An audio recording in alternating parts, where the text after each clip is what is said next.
എൻ്റെ പൊന്നെ കേട്ടോ, വേറൊരു മാർഗ്ഗം ഇല്ലാത്തതുകൊണ്ട് ഞങ്ങൾ ഈ മാർഗ്ഗം അങ്ങ് സ്വീകരിക്കുക. ഇവിടെ ഒരു രാവിലെ ഒന്ന് എണ്ണിച്ച് നടക്കാനും പറ്റത്തില്ല, എടുക്കാനും പറ്റത്തില്ല. വളരെ ഇവിടെയുള്ള ആൾക്കാരെല്ലാം ജീവിതം വഴിമുട്ടിയിരിക്കുന്ന അവസ്ഥയാണ്. ഓടിച്ചിട്ട് പട്ടി കടിക്കുന്നത്. രാവിലെ മുതൽ കടിയേറ്റിട്ടുമുണ്ട്. ഒരുപാട് പേർക്ക് കടിയേറ്റ്. ഇതിപ്പോൾ ഒരു നിവൃത്തിയില്ലാതെ ഞങ്ങളിതിങ്ങനെ ചെയ്യുന്നതാണ്. ഒരു ഓപ്ഷനും ഇല്ല. എന്തെങ്കിലും ഒരു മാർഗ്ഗം ഉണ്ടല്ലോ. ഞങ്ങളിവിടെ പഞ്ചായത്തിലൊക്കെ പോയി ഇവിടെ എല്ലാവരും കൂടെ പോയി ഇതൊക്കെ പറഞ്ഞിട്ടൊന്നും ഒരു നടപടി സ്വീകരിക്കാത്തതുകൊണ്ട് ഞങ്ങൾ ഇവിടുത്തെ കീച്ചേരിയിലെ ഞങ്ങൾ കുറച്ച് ചെറുപ്പക്കാർ ഞങ്ങൾ ഇങ്ങനെ ഒരു തീരുമാനത്തിലോട്ട് ഇറങ്ങിയതാണ്. ഇവിടുന്ന് ഇതിനെ ഒന്നുമില്ലെങ്കിലും നമ്മളെ കട്ടിയാടിയേക്കാൻ കൈ കമ്പെടുത്തിട്ടൊന്ന് വീശുമെങ്കിലും ഒന്ന് ഇതാക്കാമല്ലോ. അതുകൊണ്ട് മാത്രം ഇങ്ങനെ ഒരു വഴി ഞങ്ങൾ സ്വീകരിച്ചേക്കുന്നതാണ്. അല്ലാതെ വേറെ നമ്മൾ ഇത് മറ്റു കാര്യങ്ങളും കൊണ്ടൊന്നുമല്ല. ഇതേ ഉള്ളൂ. ഇപ്പം ഞങ്ങൾക്ക് ഇതേ ഉള്ളൂ മാർഗം. വേറെ ഒരു മാർഗവും ഇല്ല.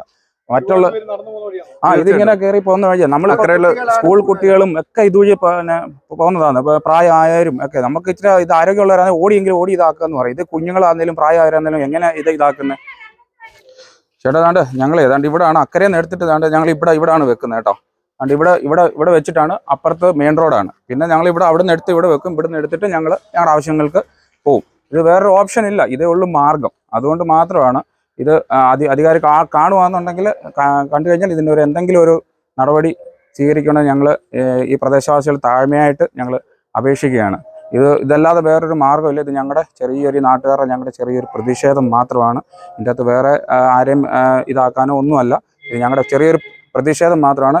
ഇത് കാണുന്നവർ അധികാരികൾ ഇതിൻ്റെ ഒരു നടപടി സ്വീകരിക്കണം താഴ്മയായിട്ട് ഞങ്ങൾ